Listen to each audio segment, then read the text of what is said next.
Hello, Zinchao. It is Indy, and I am coming at you from Lao Cai, Vietnam, with a new video for new teachers, and to give you some advice about how to run a classroom. So, the last video I did was kind of a vague outline of how you do your classroom. I wanted to do a more in-depth one that would touch base on a few highlights, few tips and tricks about how you can structure your class, and just hopefully this helps. So before I begin, if you find any of my content useful, or if you are enjoying it, if it's helped you learn anything about Vietnam, about teaching, if you wouldn't mind, leave a subscribe, leave a like, consider subscribing.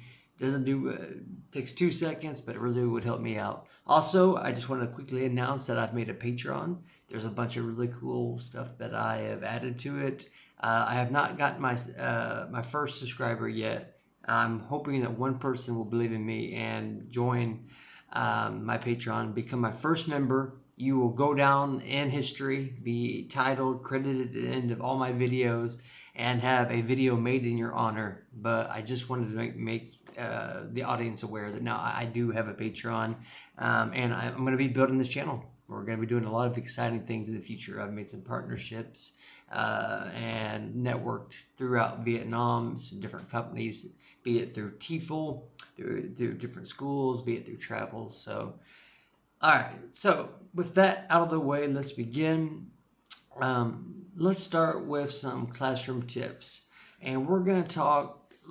Today's video is going to be primarily, we're going to say ages 5, 6, 7. So that is a big majority of what your what are they called? Language center students are going to be.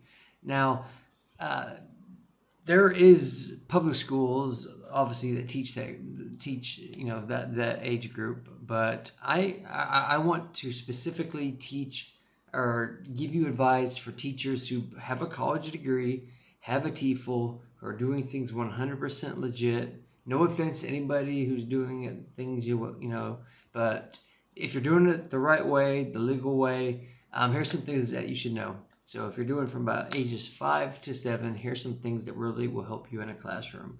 So first thing first, when you first come into that classroom, the very first thing you should do is think about your students. Who are they? How do they act? Generally, the rule is by your third class, you should know your student's name. Some of them will have English names. Some of them will go by their Vietnamese names. So you might have Tep, you might have a Chloe, you might have Ming, you might have Ling, you might have Phong, Long. You will start to remember these names. And when you first become a teacher in Vietnam, do not be embarrassed. Do not feel bad because you have trouble pronouncing the names or remembering the names. The students and the Vietnamese staff are very, understanding that for Westerners, it's hard for us to pronounce some of the muscles in your throat. We do not use that is required to speak Vietnamese.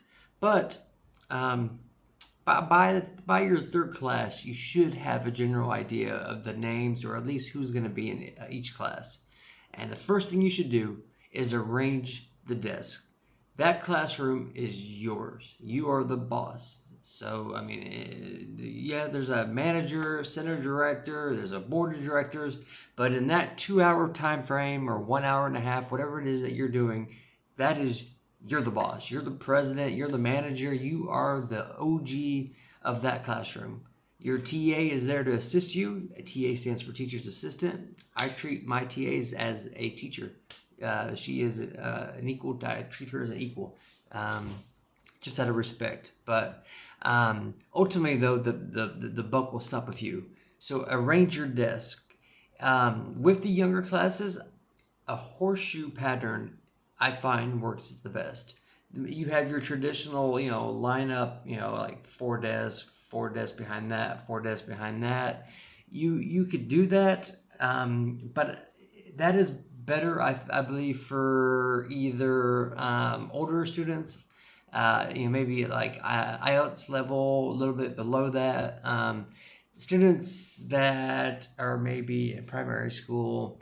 But yeah, you want the students to be able to interact with each other, to be able to communicate, have discussion, and you can't really do that when a student has to turn around, hey, ask questions, ask questions. So arrange your desk. First thing you come in and is arrange your desk. That is your classroom. Second thing to do is prep your whiteboard or your blackboard, depending on what school. But if you're working at a language center, they're usually higher end. They're usually going to have more money, which means that you're going to have more resources at your disposal. So prep your whiteboard. Have a detailed plan, something like this, but write it out. What you're going to do step by step. Trust me, it will help. Because you never know, you might have a surprise inspection by your academic manager. A parent might be watching, and you don't want to have those moments where you're just like, oh, what do I do now? Or you forget, brain fart. So write everything out. And this is what it should look like. Okay, here's a good example that a formula that will apply to most of your classes. It doesn't matter if you're learning about shapes, colors, school supplies, whatever the lesson is for a 5-6-year-old. You're gonna want to do a greeting, which is you'll have everybody in the horseshoe setting, and you'll go up to each student. Hello, how are you? And you will elicit a response from them. I'm fine, thank you. How are you? And you will go around to each student and have them ask you, and you ask them. You want to train them to when they greet people in English to ask, how are you? And I'm fine, thank you. A thing that you'll learn about Vietnamese culture is thank you is something that Vietnamese do not say a lot. It's not part of their culture. And I've had a lot of funny conversations with people about that because they say I say thank you too much as a Westerner, and they're like, why do you say thank you so much? And I'm just like, well, that's just how Americans are. But yeah, if they're wanting to learn English, the whole point is for them to learn English, to learn our culture, our language, and some of the what's the word that I would you describe it. Some of the things that come with our language, such as our mannerisms, for example. So go around the classroom to each student. Next, after that, what I like to do is what I call a ball pass. So I will have a ball. You could use anything. You could use any kind of object you want. A stick. You could have some kind of colorful, creative, just something, a comb, whatever. Be creative, but have it. Whereas when whoever holds it is speaking. Me, I choose a ball. And this is how I will start all my classes to get everybody's attention. And I will go stand in the middle of the horseshoe. And that is another thing too. Always be walking among your students. You should never be a teacher that sits down. I don't care what nobody tells you. I don't know how they're doing it in Ho Chi Minh City. I don't know how they're doing it at some of these other schools. But if you want to be a good teacher, respected teacher, if you want to have recognition, get raises, and actually look professional, you should be on your feet, standing, walking along the students for the entire class time. You should never be sitting down.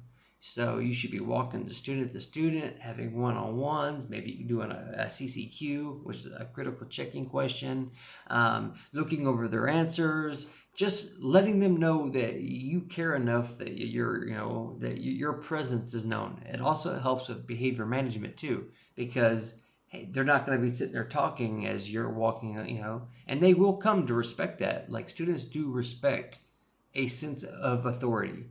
They don't want a meek teacher who lets them walk all over you. Like show strength, confidence, and stick to your rules. Have a set of principles, rules, and the students will like that. They do like structure. It does help in the learning process. So have that, back to my point, have that ball, stick, whatever it is that you choose, and you will pass it to the students. So let's say that you were going to talk about, okay, today's lesson is different weather types, okay? You will start out, just throw the ball randomly, have some fun with it. Don't be afraid, it's a bouncy ball. Throw the ball to him. Ming, how's the weather today? He catches it. Today, sunny. And you go, no. Complete sentence. Have him, correct him. Tell him, I want a complete sentence. The weather today is sunny. And then, he'll say it. You'll compliment him. If there's any phonics errors or pronunciation or something like that, you'll correct it. Then you might have the whole classroom say it. Now, everybody, today it is sunny. Also, use your hands to show the syllables and when to stress words. That really does help. So you'll do that. You'll do your greeting, you'll do your ball pass, you'll go around. I usually spend maybe between the greeting of the 5-minute greeting of, hi, how are you? I'm fine, thank you. And then the ball pass.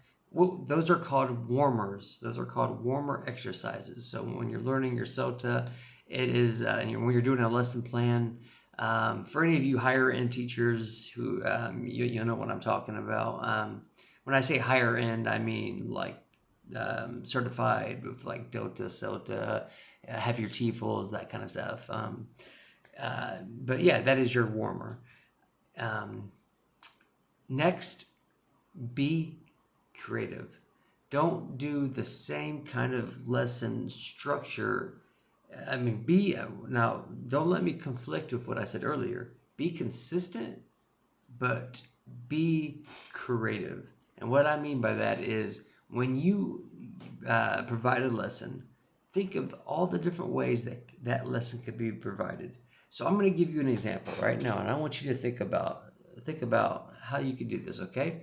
So right now, I'm gonna give you a few minutes. You can pause this video, take a few minutes, and then think about how you would do this. I want you to teach students 8 different weather patterns. So you're gonna have 8 vocab words: cloudy, rainy, stormy, foggy, snowy, chilly, windy, and let's say breezy, something like that. Okay, I want you to think of 3 different ways that you can not necessarily teach those words, but drill and practice that. So say that the students have already learned it, okay? You've already explained it to them. You've shown some YouTube videos. You've shown some visual cues. You've already done the practice where the students know how to say it. They say it in a sentence, but now you want to check that they understand it. So what are some ways that you can change it up? Because a lot of lessons will repeat, each week you will repeat and build off the previous lesson. So pause right now, think of 3 different ways. Okay? So I'm going to give you 3 ways that I might just do it. I just had a lesson like this last week, so this is a perfect example. One way would be to to have a student come up to the whiteboard with have 2 students. Have 2 students, 2 teams. So you split your class in half, right? And give 2 markers to the students. They come up to the whiteboard and you whisper in their ears, the word, either be like snowy, breezy, and the students will compete. They have to draw on the board while the rest of the class of their teams try to guess what it is. Now, they can't write the word, they can't say it, but they have to, through drawing, trying to think critically, okay, how do I show something snowy? Oh, maybe a snowman, maybe an igloo, things like that. Now, what's good about that is that involves the whole class. So instead of just a one-on-one thing, you're involving the whole class because each team, you could do it in even teams of 3, teams of 4, depending on how big your class is. It's up to you. But that's just one method of how you could teach that. Okay, review that.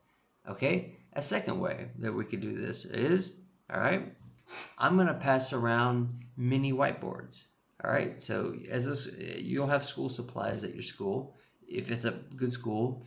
Pass around mini whiteboards. They're about the size of a tablet, right? A little bit bigger. Give one to each student. If not, give a piece of paper and ask them to draw. So, okay, everybody, I want you to draw me a sunny day. Draw me a sunny day. What does a sunny day look like? And they'll have to think. Okay, they can spell it SUNNY, but how do you show that? Oh, they might draw the sun. Okay, and then you could question them even further. Okay, but what if it's hot? What if it's hot? How can you try to add, build, challenge them, build on it. So you had the foundation. Now you're adding on to it. So now they'll be like, oh, well, let me think. An ice cube melting, or somebody sweating, or they might draw a drink. So using whiteboards and art is a way that you can teach those 8 vocab words. And a third way is you could just do a fun old school musical chairs, for example, which would be, or a treasure hunt is another thing. So what you could do before the class is you can write out, either have flashcards, or you can write the words out and tape them, either with little putty glue stuff or glue or tape or whatever, in different locations around the classroom. And tell the students, okay, I want everybody to stand up, and now, first person to find me the sunny card, go. And you could have different things where you might have the word spelled out, sunny, SUNNY. You might just have a picture of a sun. You might have a picture of a beach. So things that they can associate with, right? And students will run around the classroom. Everybody's having fun. They're screaming, right? All right, now next, bring me windy. What's some ways that we could show windy? Maybe a kite, you could draw a kite. You could spell it out. You can do actions, which is another way. So I could be like, so I could be up there in the class acting out. So just right there was just 3 different ways, besides, 3 different ways of teaching the same lesson, but 3 unique ways of doing it that involves the entire classroom. So to summarize this point, there's some things to take away from that. It's important that you have a new methodology, or a new way of teaching things, because when you're a teacher, an English teacher, you are going to be repeating the same lessons, but just adding a little bit onto it. For example, I just had a class. It's a little bit higher level, but we spoke about the mass media for 6 weeks in a row. So the topic was, what is the mass media? So we did everything from reading to grammar to essay writing to discussions, detailed discussions, to, they talking about the pros and cons, how different generations have used the mass media. So, but I literally had to plan out 6, different classes of talking the same thing. Well, how do you do that? You can't, just, okay, what is mass media? The same thing you asked last week. Well, no, maybe this time we'll play Bamboozle, which is an online game. It's great. If you're a teacher, you'll quickly learn Bamboozle. Next, we might have an essay. Third, we might just have a class that is just discussion. What I like to do too is I like to take my students outside, and we will sit outside by the flagpole. Do not be afraid to be different, okay? Do not be afraid to be a different teacher, to be eccentric. Sometimes I'll take my students for field trips. We will just leave the classroom and we will go out just to get a brain break. And we'll pretend like, hey, we're walking in the jungle. It's like a little rose garden, or by this little goldfish pond. We're by the ocean. But yeah, so you back on track. I have a lot of different ideas in my head here. Have many ways to teach your lessons. Be creative with it. And the way that you do that was to my original point of having it written, write it down beforehand on the whiteboard, what you're going to do. So greeting, your warmer exercise, your activity, maybe a discussion. Maybe you're going to have a YouTube video. So the night before, you'll do your research and all right, we'll play maybe 2 YouTube videos for this lesson. Find the ones that you like. Maybe save the link so you have quick access to it. And literally, you just follow your thing. And what that does is the students will know what to expect because they'll see, all right, okay, this is what we're doing today. And as you progress through each different part of your lesson, put a line through each thing that you accomplish. Because the students really look forward to their break, their 10, 15-minute break. So yeah, if they do the warmer, the circle time, review is always an important one. So that's usually the third thing that you're going to do after your greeting, after your warmer, is review of the previous lessons. And that is just like I was talking about, be creative about how you ask those review. And so you could do that many different ways. I'll do a video on that at a later time. And then jump into today's lesson. Maybe your today's lesson is to cover these 3 pages, and it's a reading, a story, and you need to teach the main idea and supporting topics and things like that. So you have to, allot time for that. But if you have it structured out on your board, this will help you. So, as a teacher, you're going to feel overwhelmed sometime, in the beginning at least, not knowing how to best use your time.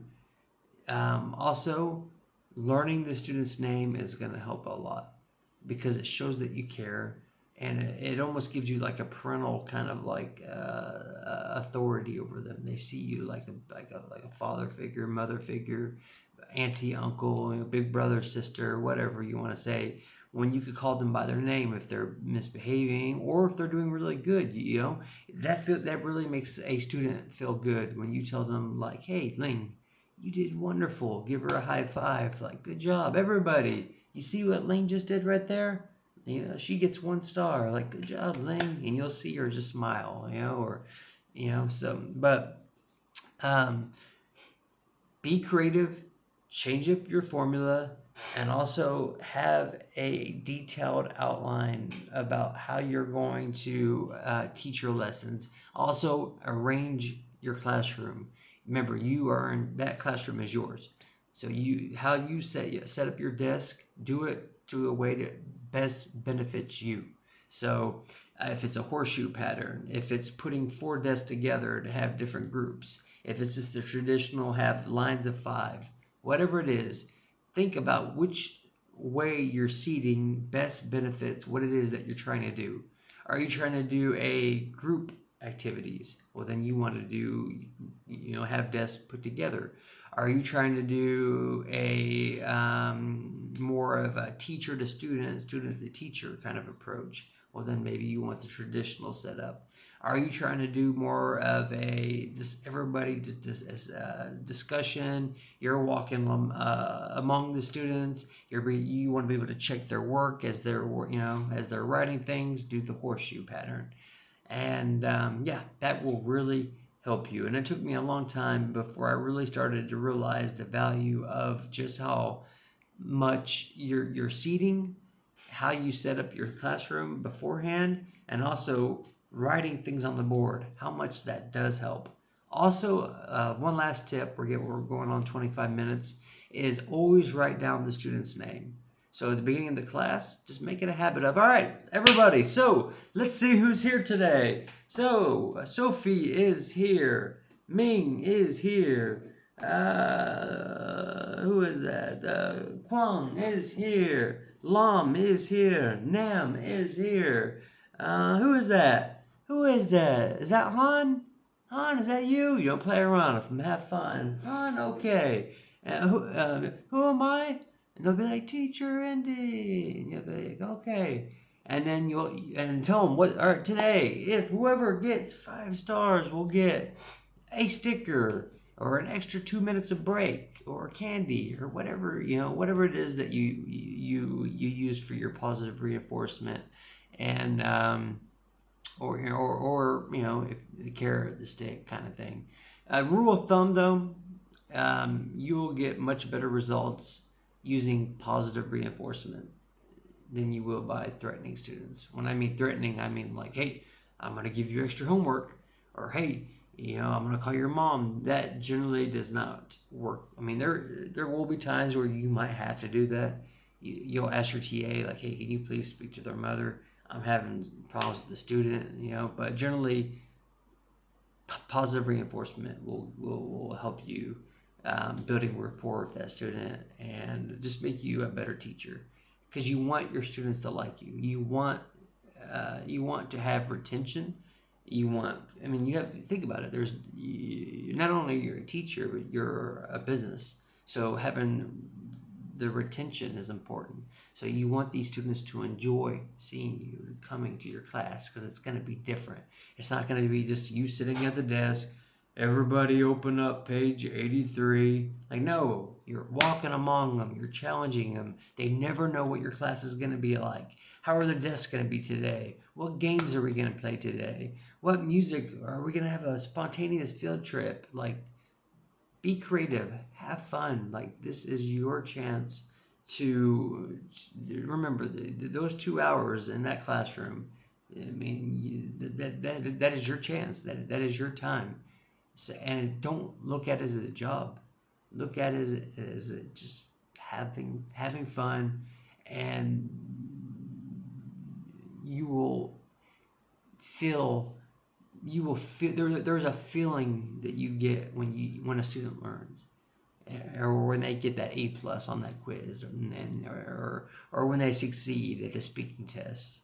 Like, that really does mean a lot to them, and the compliments that you give to them, and they'll quickly grow to love you and respect you. So, but yeah, those are some more tips for new teachers, or teachers who have been teaching for a while.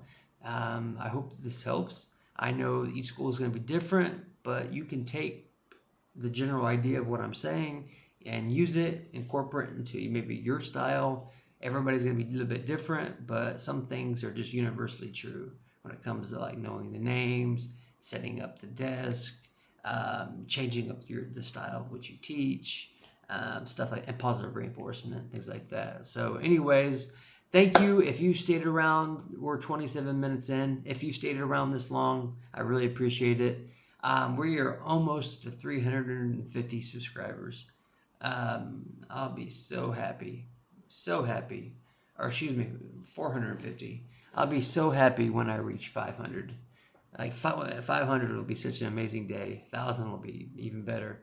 But yeah, if these videos are helping you, please help me in return. At least give me a like, leave a comment if you have any questions. I do make a point to respond to any question that is not some troll or some bot or anything like that. Like, as long as the question is polite and I know it's not some kind of troll, I will reply.